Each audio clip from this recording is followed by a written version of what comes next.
اعوذ باللہ من الشیطان الرجیم، بسم اللہ الرحمن الرحیم۔ سورہ آل عمران کی آیت نمبر 39 تک ہو چکی تھی۔ تو بات یہ چل رہی تھی کہ حضرت زکریا نے دعا مانگی اللہ سے کہ اے اللہ مجھے اپنے پاس سے پاک اولاد دے، ذریۃً طیبہ، پاک اولاد دے، بے شک تو سننے والا ہے دعا کو۔ تو ایسے وقت میں جب وہ نماز پڑھ رہے تھے تو فرشتے نے ان کو آواز دی، ان کو پکارا کہ بھی اللہ تمہیں ایک بیٹے کی خوشخبری دیتا ہے، یحییٰ کی، جو بکلمۃ من اللہ، اللہ کی طرف سے کلمہ، و سید اور سید، سردار، و حسوراً اور حسور گناہوں سے بچنے والا، و نبی من الصالحین اور نیک لوگوں کا نبی۔ تو اب آگے یہاں سے ہم پڑھتے ہیں، قولا تو کہا، ربی اے میرے رب، انا کہاں سے ہے، انا کا مطلب کہاں سے، یکون ہے لی میرے لیے کہاں سے ہے، غلام غلام سے مراد یہاں بیٹا، اولاد، تو میرے لیے کہاں سے اولاد ہو گئی، وقد اور تحقیق، بلغنی مجھ تک پہنچ چکی ہے۔ بلغ کا مطلب ہوتا ہے پہنچنا، پہنچانا، بلاغت وہ کلام جو بھی مطلب مفہوم چھپا ہوا ہے وہ پہنچا دے، تبلیغ پیغام پہنچانا، ذرائع ابلاغ پہنچانے کے ذرائع۔ وقت بلغنی اور مجھ تک پہنچ چکی ہے، الکبر، کیبر ایک ہوتا ہے کیبر اور ایک ہوتا ہے کبر۔ کبر جو ہے یہ ہے کیبر کا مطلب بڑی عمر، عمر میں بڑا ہونا کسی سے نا، اور ایک ہوتا ہے کبر کہتے ہیں تکبر کو، اپنے آپ کو بڑا سمجھنا ہے، لیکن یہ کیبر جو ہے یہ عمر میں بڑا ہونا۔ تو مجھ تک تو بڑھاپا، میں بوڑھا ہو چکا ہوں،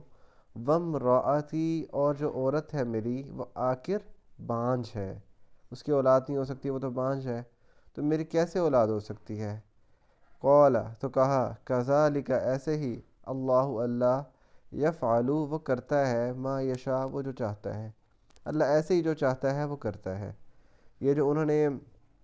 یہ سوال پوچھا تھا، یہ کسی مطلب یوں نہیں تھا کہ بھی حیرت، مطلب استفہامی یا سوال پوچھنے کے انداز میں اب میرا بیٹا کہاں سے ہو جائے گا، بلکہ ایک نا مطلب انہیں اس چیز کا یقین نہیں آ رہا تھا، استفہامیہ انداز میں انہوں نے یہ پوچھا تھا کہ بھی اے اللہ، مطلب ویسے ہی ایک جس طرح ایک بےقراری سی کیفیت ہوتی ہے نا، وہ بےقراری کی کیفیت میں انہوں نے پوچھا کہ اے میرے رب، میرا بیٹا کہاں سے ہو جائے گا، میں تو بوڑھا ہو چکا ہوں، میری بیوی بانجھ ہے۔ تو اللہ نے کہا اللہ کے لیے مشکل نہیں ہے، یہ جو اسباب ہیں یہ تمہیں ان اسباب کے تحت کام کرنا پڑتا ہے، اللہ کسی اسباب کا محتاج نہیں ہے، اللہ جو چاہتا ہے وہ کرتا ہے۔ قولا تو کہا، ربی اے میرے رب، اجعل بنا دے، لی میرے لیے، آیتن آیت، اجعل یہ صیغہ امر ہے بنانا، رب اجعل لی آیا بنا دے میرے لیے، آیت کوئی نشانی بنا دے میرے لیے۔ قولا تو کہا، آیاتک تیری نشانی جو ہے وہ یہ ہے کہ ان لا کہ تو نہیں کرے گا، تو کلم کلام تو بات نہیں کرے گا، الناس لوگوں سے، ثلاثۃ تین ایامن دن، کہ تو لوگوں سے 3 دن بات نہیں کر سکے گا، الا مگر اس کے، رمزن اشارے سے، رمز کہتے ہیں اشارے کو،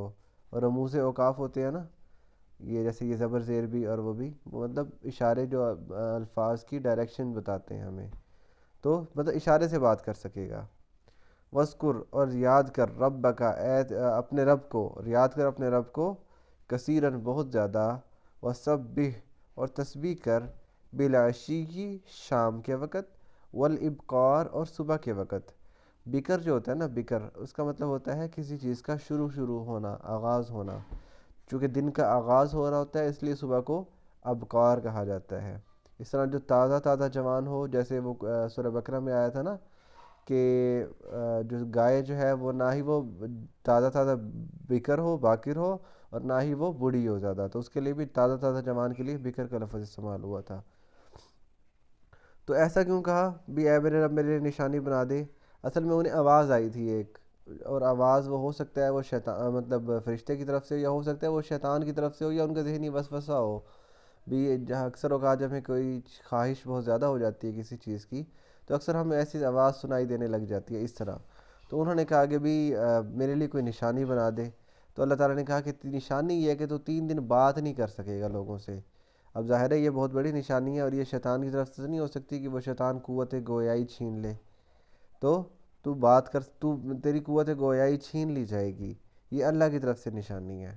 تو یہ آیت نمبر 41 تک کل انشاءاللہ آگے پڑھیں گے. وما علینا الا البلاغ المبین.